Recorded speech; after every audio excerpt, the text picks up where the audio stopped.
Hi everyone, Aaron here for Zollotech, and the iPhone 15 Pro Max has been out a week at this point. I've been using it full time as my main device, and I wanted to share the overall experience. Of course, we'll share that throughout the year as I typically do, but the overall experience as far as durability, some people are concerned about that. Whether or not the iPhone 15 Pro Max actually overheats, I've tested that in multiple ways. We'll also talk about battery life and more. But the first thing is the design. When you pick up the 15 Pro Max for the first time, you definitely notice the weight difference if you're coming from a 14 Pro Max. Going from stainless steel to the new titanium frame definitely makes a difference in the overall weight of the phone.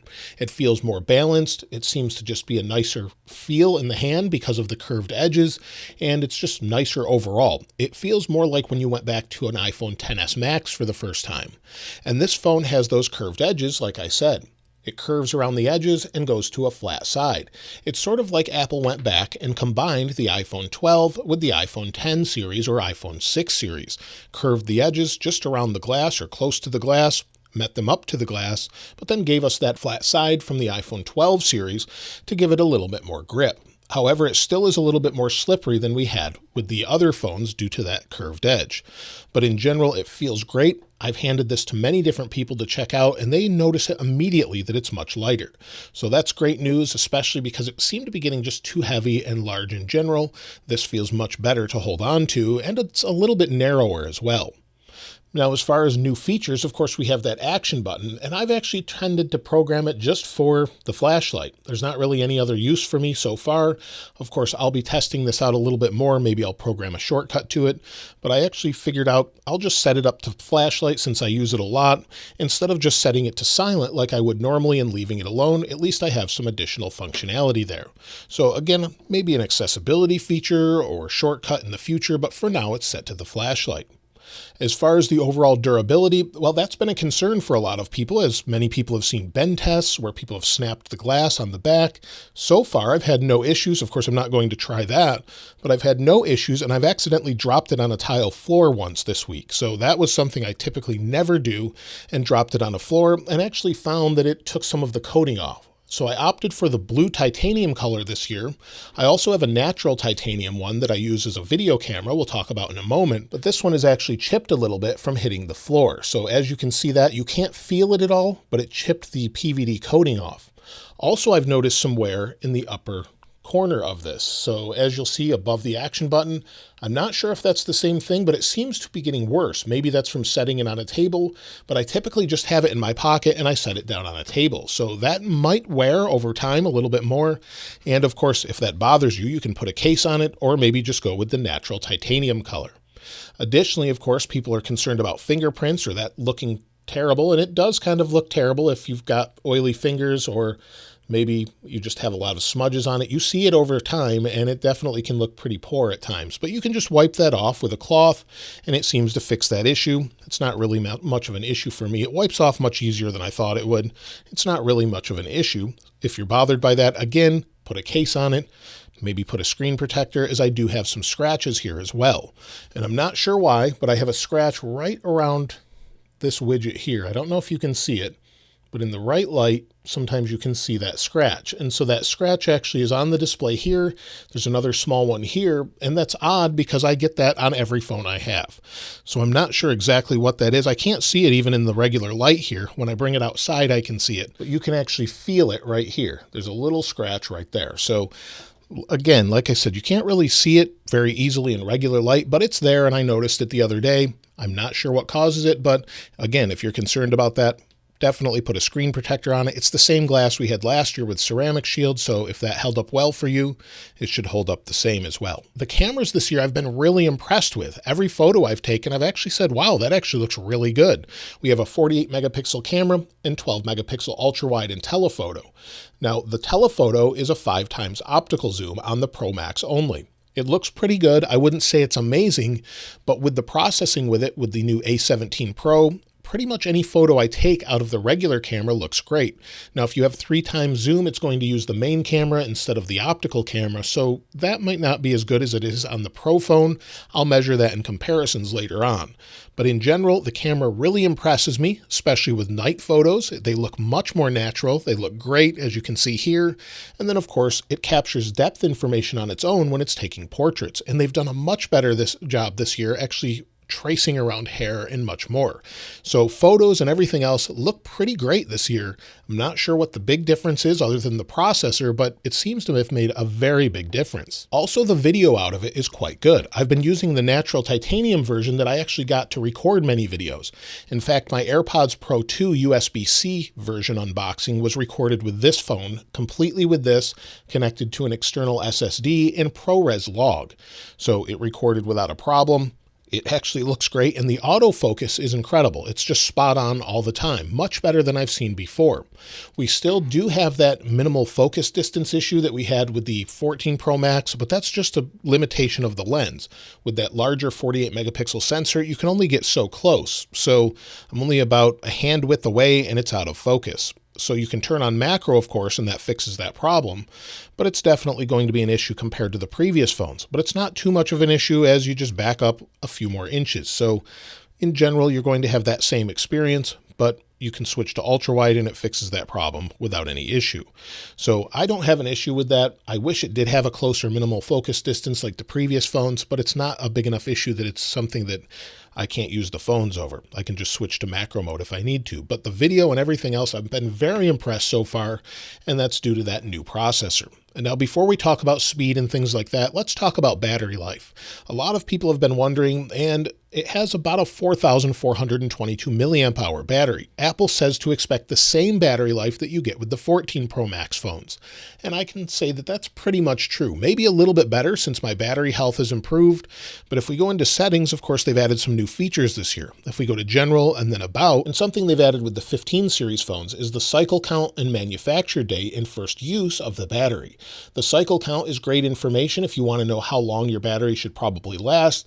Apple says to expect 80% battery health after 500 cycles. So once it's cycled to 500, you should be close to about 80%. It's great to have this information. There's no reason they can't bring it to older phones, though, with maybe a future software update. Additionally, battery life in general, well, there's some things to help that they've added, of course, under battery health and charging. If we go to charging optimization, many of you are already aware that there's an 80% limit. This is going to be helpful for those that really want to monitor their phone. I'll leave it on optimized battery charging. I typically put it on a charger at night, take it off during the day. I've done that since the original iPhone and had no issues with it whatsoever. However, the 14 Pro Max seemed to degrade pretty quickly, but I think that's due to either the software I'm running, using a lot of power, or something along those lines. But if you really want to monitor this, just set it to 80% limit and it will stick there, but you'll get less battery life, of course. Now, as far as the battery life overall throughout the day, it is a little bit better than my 14 Pro Max. However, I've been having some issues, and I'm not sure if it's the software early on or what it is, but you'll see I'm using Safari 24% of the time, and I don't even know why. If I go into Safari, I don't have anything open. If I go to private, there's nothing there. I deleted my profiles and can't figure out why it just keeps using up power. So I'm not sure if it's syncing something in the background. It's hard to say. I also deleted some apps that seem to have helped tremendously, but the most I've gotten out of it is 6 hours and 16 minutes so far. This is a couple hours better than I got with my 14 Pro Max, but I didn't delete the same apps or anything on that device yet. So I'd say it's pretty close to what you get with a 14 Pro Max, maybe a half hour more depending on how you're using it. But in general, it seems to be okay. And for those wondering the actual battery capacity, here's Coconut Battery. It's a Mac app you get outside of the App Store, and it shows you the capacity of the battery, the physical capacity that's different than what some people say it is as far as teardowns go. So that gives you an idea. When it comes to charging, I've actually not noticed any issues with the exception of one thing. If I plug this into my car, it's fine, but if I use the wireless charger, it will get the phone very, very hot and it will stop charging. That's something I saw with previous phones. The 14 Pro Max does it. The 12 will do it. It just gets really hot in that car for some reason. But if I use MagSafe, it's fine. If I use the USB-C cable, it's fine. All of that seems to be fine, and people are really concerned about the phone overheating. So I tried out a few different things. I placed a 13-minute call yesterday to Apple for an issue I was having, No issues whatsoever with that. It didn't even get warmer than it is right now, just holding it. I also recorded 1 hour of 4K 60 ProRes log and had this plugged into a dock. Also, it was plugged into an external monitor through that dock and charging with a 60-watt MacBook charger. Additionally, it was plugged into an SSD. All of that at the same time. I recorded 1 hour of footage, as you can see here, and then I just stopped it at that point. That's more than enough footage. The phone was definitely warm. The SSD was very hot, but the phone was warm, but I still could touch it. It wasn't so hot that you couldn't touch it, and that's what I'm seeing from a lot of people that are having this overheat issue. Not once have I had that overheat message, and also I tried playing some games the other day. I played some games yesterday. You can see that. I played Call of Duty Mobile, PUBG Mobile, as well as I tried Genshin Impact just a little bit. And so it was about 35 to 40 minutes total of gaming. I actually had it plugged in and charging at one point, and it really had no issues whatsoever. Yes, it was getting warm, but it was not too hot to touch. It's going to get warm when it's pushing that much power and charging at the same time. It was definitely warm to the touch, but not hot to the touch. That was the difference. The people that are having overheat issues are saying it's very hot. I had no problems holding it in my hand while playing the game. So it does get warm, but it wasn't so hot that it was a problem. In fact, I've found that it gets about 3 degrees hotter than other devices that I've used. And you can see that right now. I have a little thermometer here. Under the heat sensor, it's 85.5 degrees Fahrenheit. Around the processor, or 88.5 or 31.4 degrees Celsius. So it's warm, but it's not hot at all. That's actually pretty typical ambient temperature, especially when holding onto the phone. Now, titanium definitely could be a problem, not getting the heat out. It insulates a little bit more. It doesn't transfer heat as well. Same with glass. So they're using the glass with some thermal compound or graphite on the front, it seems like, in the teardowns I've seen, to help dissipate some of that heat. That could be an issue, but if you're in warmer climates, that could be a different issue. I'm in about 73 degrees Fahrenheit ambient temperatures most of the time when testing, so that may make a difference, of course. If you're in a 100-degree Fahrenheit environment, that's going to make a huge difference. So I'd like for Apple to address it at least a little bit, but I haven't experienced it, and I haven't experienced it on any device. So the 15 Pro Max I have here, this 15 Pro Max, my 15 Pro, no issues whatsoever. So I'm not sure why some people are having it. I have the USA version without the actual SIM card in it. I haven't figured out why. I haven't been able to replicate what other people are experiencing. Also, for another quick heat test, let's go ahead and run Geekbench 6, see what we get. We'll give it a few minutes to run, and then we'll check the actual temperature of the phone. Geekbench is still running. We're over halfway through, and as we move the thermal camera over, you'll see we're at 103 degrees Fahrenheit. So it's a little bit warm. Now, this is about 3 degrees warmer than I got from the 14 Pro Max when testing the same thing. We're at 104 degrees Fahrenheit, 105. If we flip this over, let's see if the back is any different. So on the back, we'll go to the same area. The back is at about 103 degrees was the highest I saw there. So the front is where it's letting some of that heat out. Again, it is warm, but we're not sure what Apple's thermal limits are as well. So as you can see here, it went down a little bit. So it's still running Geekbench, but this gives you an idea of the overall temperature. Like I said, I find that it's about 3 degrees warmer than the 14 Pro Max in my tests. So 101 degrees, still you can pick that up at 101 degrees. It's warm, but it's not so hot you can't touch it by any means. So I don't know what their thermal limits are, but it seems to be within that as we're not getting the overheat message. Again, in the hottest area, we're at 104 right there. Now, as far as the display this year, the display is the same as last year for the most part. It's super bright, 2000 nits outside, 1600 nits playing HDR video, great viewing angles. It doesn't really have PWM.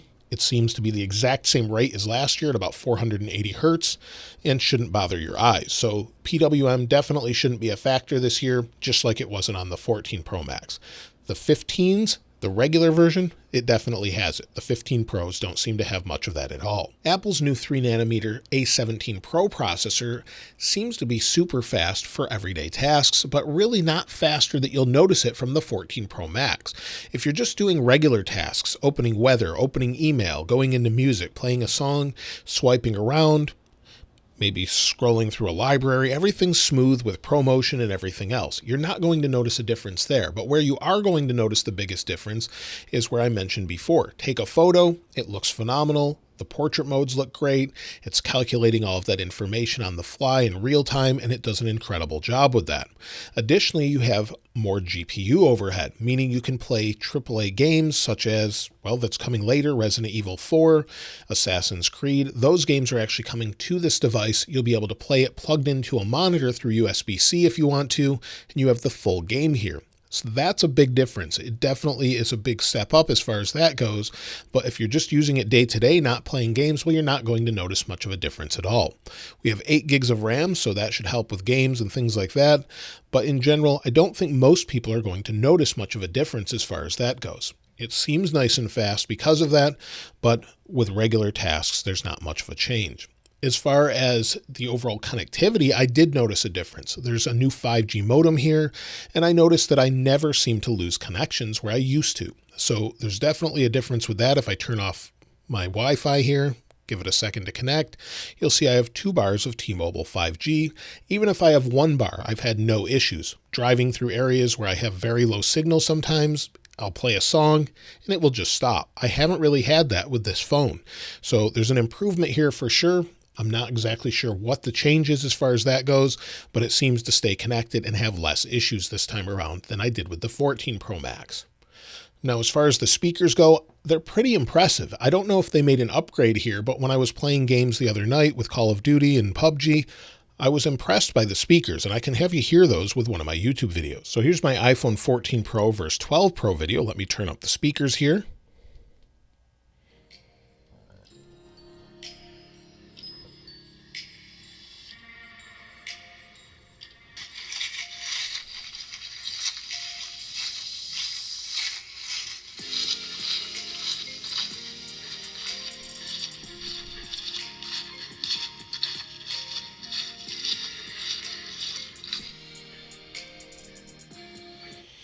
So I think it sounds pretty good, and there was a little stutter there. So again, it's going to seem very familiar with the 14 Pro Max. But in general, it sounds great. I was impressed. I'm typically not impressed with speakers on phones that much. My 14 Pro Max speakers sound terrible after a year. I've talked about that in a different video. These sound really good, and they're clear even at the highest volume. So I don't know if they've done any work there, but it definitely sounds a little different that way. If I had to say there's a few negatives about it, well, the negatives really would be it's a little bit slippery, as I mentioned before. That can be fixed with a case or a skin. It's also quite expensive, of course. iPhones typically are, but you're around $1,200 up to $1,600 in the US and even more throughout the world. And also it could break easier based on what we're seeing. And of course, those overheat issues some people are experiencing are still unknown. So if you're nervous about any of that and you're wondering if you should buy an iPhone 15 Pro Max, I would wait maybe a month or two and see what happens. Usually the early manufactured iPhones have some differences with them than the later ones where they refine things, or maybe they fix the manufacturing process or something else. Typically, Apple will fix those things quickly if there is an issue, but either way, there's really not any issues I've had, but it seems depending on where you live and which phone you get, that could vary. But again, I've had no problems. I think it's a great experience so far. I'll work on improving my battery life, figuring out what's going on with Safari. That could just be a bug. But let me know your experience so far with your 15 Pro or 15 Pro Max. If you've picked one up or if you're planning to pick one up, what's your favorite color? Let me know in the comments below. I'll link this wallpaper in the description like I normally do. And if you haven't subscribed already, please subscribe. And if you enjoyed the video, please give it a like. As always, thanks for watching. This is Aaron. I'll see you next time.